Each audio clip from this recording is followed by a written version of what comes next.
Something is still locked over here. Alright, epilogue. 6 years later, what?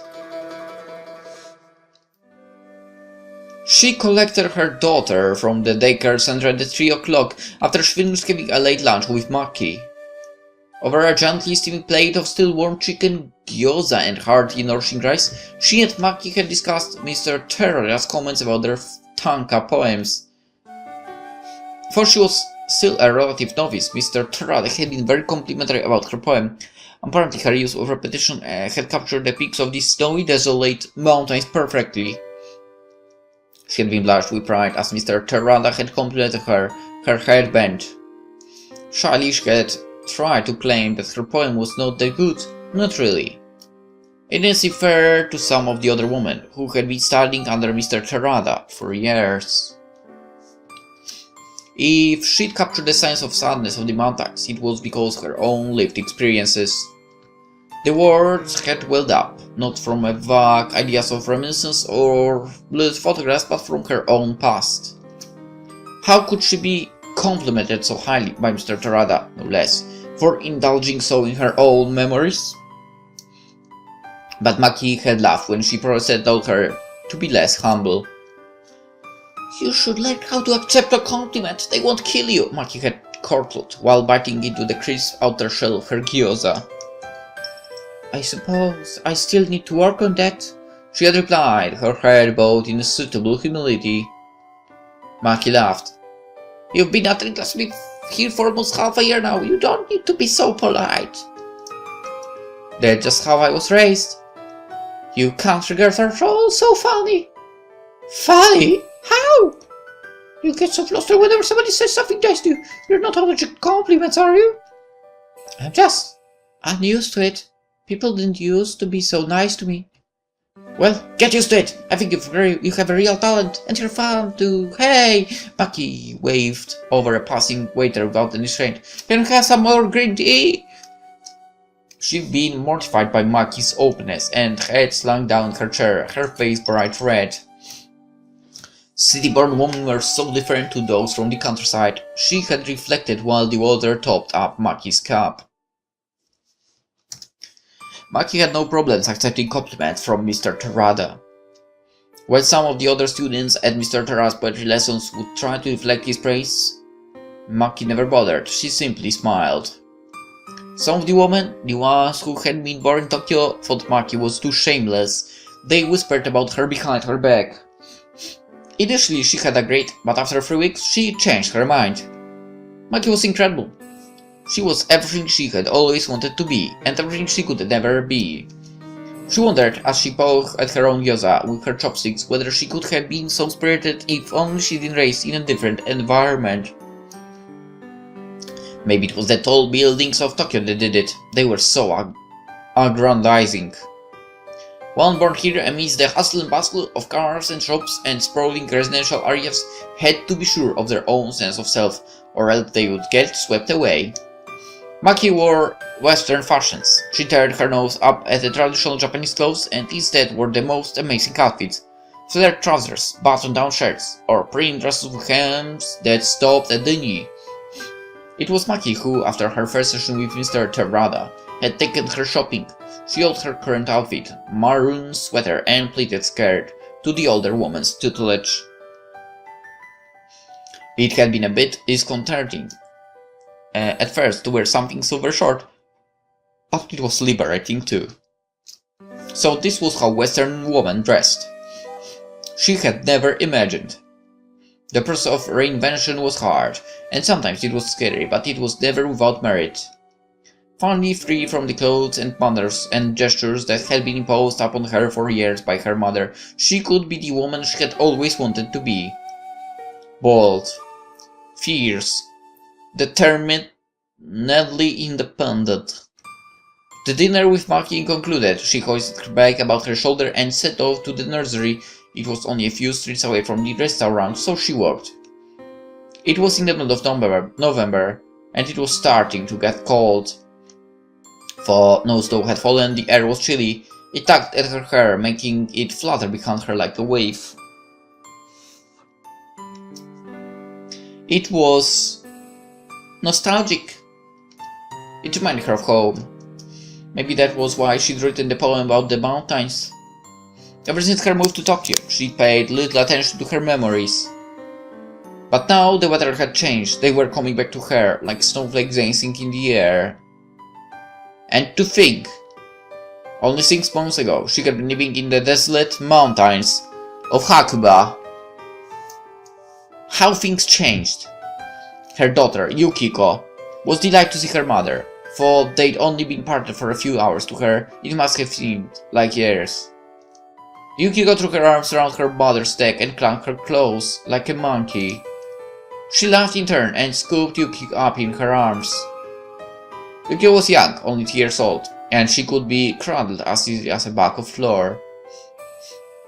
She had to stop by the supermarket on the way home to buy some pork for dinner. Pork was her husband's favorite, and he'd been so very busy with work ever since their move to the big city. But first she had somewhere she wanted to go. Okazaki's. Okazaki's was a small, relatively dusty bookshop that had been built many years ago. The shelves were wooden and reached all the way up to the ceiling, and they were crowned with old tomes. The inside of the shop was lit by gas lamps, but they were always dimmed, perhaps to preserve the books. Some of the books in this old place, decrepit though it was, were rather valuable. At least that was what the owner said. She wasn't too sure if she believed her. The owner was a peculiar woman. She had gleaned, through repeated visits, that the owner had inherited the shop from her grandfather, and she had done little to fix it up. It smelled peculiar inside the shop, of dust and ink and bunch tea. Must have been an incredible smell. Bunch tea was known for its strong, straw-like smell, which made the young woman think of farms. It was the owner's favorite drink, and she always had a mug of pale green bunch tea with her. Yukiko didn't like the smell of the tea, and she would always complain when her mother took her to this small, out-of-the-way library. Apparently it hurt her eyes. Her mother had kissed bringing Yukiko with her for a while to lessen her complaints. But today was a special occasion. After months of searching on her best, the owner had finally managed to get her hands on a book she had been seeking for the last 5 years. The book itself was nothing special. It was a slim volume of poetry by an author who had 20 years or so ago been quite popular for his breakout piece, Fireworks. Now, Tanabe Eiji was an old name, just as dusty as the books that lined the shelves of Okazaki's. It was still possible to find his anthology of earlier pieces, including the famed Fireworks, and she had uncovered a second-hand, dog-eared volume of his first and only novel in a second-hand bookshop, but this collection of poetry was different. Unfortunately, the poetry anthology had been as moving as she had remembered it in her childhood, and the novel was almost excruciatingly maudlin.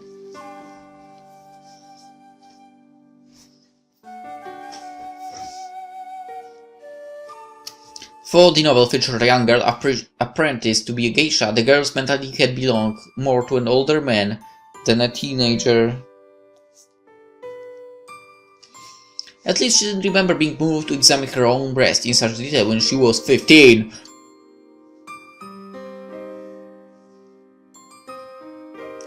Right now I lost even more respect for that guy.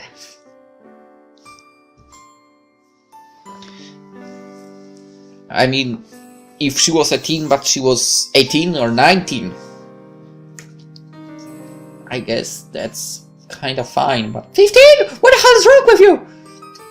As disappointed by her finds, she had vowed to move on from Tanabe Eiji and his works. He was a misty figure who inhabited her past. Sleeping ghosts were best left alone. Still, despite her resolution, her curiosity continued to haunt her. There was one collection of poems of his she had not read. Few people had. It had been released in a very limited print run. Only 1,000 or so copies had been created. Trying to find one had been nigh impossible, and after scouring all the used bookshops and libraries she had almost given up on her search. That was until she had heard about Okazaki's. Apparently, if given time, the owner could find any book one could ever want. Even lurid tales of so-called romance that were deemed to be indecent. She wasn't interested in such stories, however. She was more interested in the poems. 6 Days of Snow. Whoa! Now the owner had finally managed to find it, and she could read it at long last. The work which had been written and addressed to her. "Take good care of it," said the owner, shocked as she handed her the book. "Finding this book took me no small amount of trouble." "I am aware," she replied with a small bow of her head. "Thank you very much." "I don't do this for free, you know. I might be kind, but my heart isn't that deep." "I know. I appreciate it. Here." She drew a few bills from her pocket and slid them over to the wooden counter, which was marked with rings from the bottom of Shoko's ever-present cup of branched tea. Shoko, as she had discovered, wasn't the sort of woman who bothered with silly things like coasters. The bookshop was so dingy and run down there was little point. "This is the rest of the payment, as we agreed." "Thank you," said Shoko with a small bow of her head and a cat-like smile. "It's a pleasure doing business with you." She took the book in her hands, holding it reverently, and walked to the back of the shop. There were a few chairs set for prospective buyers to flip through their future purchase, but few people used them. Maybe it was because of the smell. It was so dingy in the back of the shop it was hard to see, but at least the smell of the bancha tea was less pervasive here.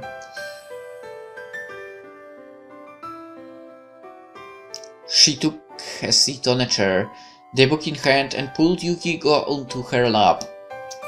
Yukiko squirmed for a few moments, evidently displeased by this arrangement, for she had clung to her mother desperately just a few moments hence. "Mommy," said Yukiko politely, "I'm bored, can we go home now?" "Just a second. I want to look at it first." "Can't you look at it at home?" "I could," she said with a small pause, as a realization finally hit her. She could take this book home if she so desired. She had paid for it, and it belonged to her now. It was yet another volume she could add to her slim collection of Tanabe AG. But reading Age's works at home, where she cooked meals for her family and played with Yukiko and slept with her husband, didn't seem entirely right. This was an experience that was best had in a place like Okazaki's, in the dark and in the gloom. It was a place where she could indulge in her memories, free from prying eyes, and then seal them away once more, like the sparkling city of Atlantis. "This book is important to me," she said by way of explanation. "Would you mind waiting?" Yukiko lifted her head, her interest piqued. "Does it have pictures?" "I don't think so." "Then I don't care!" "Wouldn't you like to at least see it?" "No, just a pic." "Okay, then let's take a look."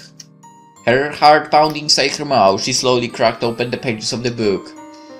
Age's last volume of poems. A love letter. To her. There, inside the front cover, she could see an inscription, being used for those who had been there at the Azamin all those years ago and know what had happened, but priceless to her. To Reiko. I hope you find your own happiness someday. Reiko sniffed. She felt something catch in her throat, and she didn't think it was the dust. She looked down at Yukiko, cradled in her arms. Her wave was warm and comforting against Reiko's lap. She thought about her new life in Tokyo, the poetry lessons and the art classes, and her feeble attempts to learn French. The meals out with Maki and the large shrines, far, far fancier than anything Hakuba had to offer, and her childlike amazement upon her very first trip to the cinema. She thought about her new friends and her husband and their plans to travel the world. China, France, Italy. She thought about all the places she had seen already and all the places she wanted to see. Poland? She thought about the people by her side and the people she had left behind. She thought about everything that had led her to this moment, sitting in the back of a Kazaki surrounded by bookshelves, her fingers poised over Tanabe Age's 6 Days of Snow. She thought long and hard, and then... "Hey, Mommy!" Yukiko picked up suddenly. "Are you going to run the page?" "Oh," said Reiko, staring in surprise. "I'm sorry." "Were you thinking about something?" "I was thinking about a lot of things." "Happy things?" "Some of them." Yukiko screwed up her face. "I don't like sad things." "Neither do I." And that was why Reiko had vowed she would leave this sad, lonely little girl from her past behind her. She was a new woman now, her own person. Maybe in the end she didn't need to read a second-hand account about herself from a man she had barely known and hadn't loved, but thought she might have cared for about her own loneliness. She had moved on from then. The words on the page would never change, but she had. She had changed more than she had thought was possible. While she trying to find her old, lost self among these static pages, time could be rewound as many times as you wanted within F-series poems. You just need to keep flipping back to the beginning. But real life didn't work that way. Her life didn't work that way. And she was thankful for it. She didn't need to dig up her old memories now, like the snow that had fallen around the hot springs. And so, with this thought in mind... Mommy? Reiko closed the book. She set it to one side. She had paid a hefty sum of money for it, but now she no longer wanted it. She no longer needed it. Are you going to leave the book behind? Asked Yukiko. That's right, Reiko replied. But why? Because, said Reiko, pressing a kiss against Yuki's cheek. I already have what I want right here. If Eiji had written these poems hoping Reiko could become happy one day, he needn't have worried. Reiko's life might not have been fertile, but that didn't mean she would be unhappy forever. All snow melted if you gave it enough time.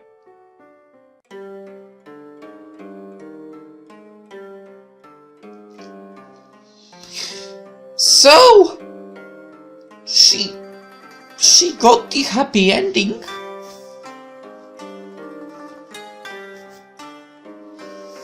And she was already married, so considering the age was revealed, the time difference was revealed, she was 21 and she had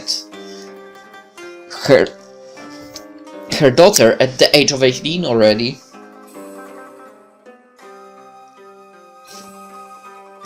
Or May 19. It depends on the dates. Right, let's see, extras. Alright, the art gallery, awesome. Music box, fallen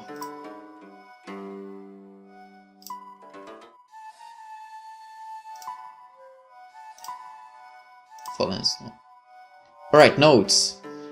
Okay, alright, let's go. Hello everybody, and thank you for reading 6 Days of Snow. I hope you enjoyed it, and even if you didn't enjoy it, I hope you didn't find it too dull. I freaking enjoyed it a lot! This story was mostly inspired by classic Japanese novels from the 900s, particularly Beauty and Sadness by Kawabata Yasunari. Beauty and Sadness is about a married middle-aged man similar to Eiji who has a love affair with a 15-year-old girl, writes a novel about it and becomes rich and popular from the profits. Later in life, after the two main characters parted, they meet once more and learn they still love one another despite everything that happened. I want to write a story inspired by Japanese literature because I loved how pretty Kawabata's prose is. Kawabata's prose are the simple, and from what I recall, it doesn't utilize too many long sentences or florid descriptions. Everything is told quite sparsely, but each word feels very precise and well chosen. I was going to capture a little bit of that style in this story, but of course I failed spectacularly. The prose is always pretty overwrought, and Eiji uses a lot of imagery and likes to ramble. Eiji is supposed to be melodramatic and introspective, and one of the key facets of his writing universe is how elaborate it is.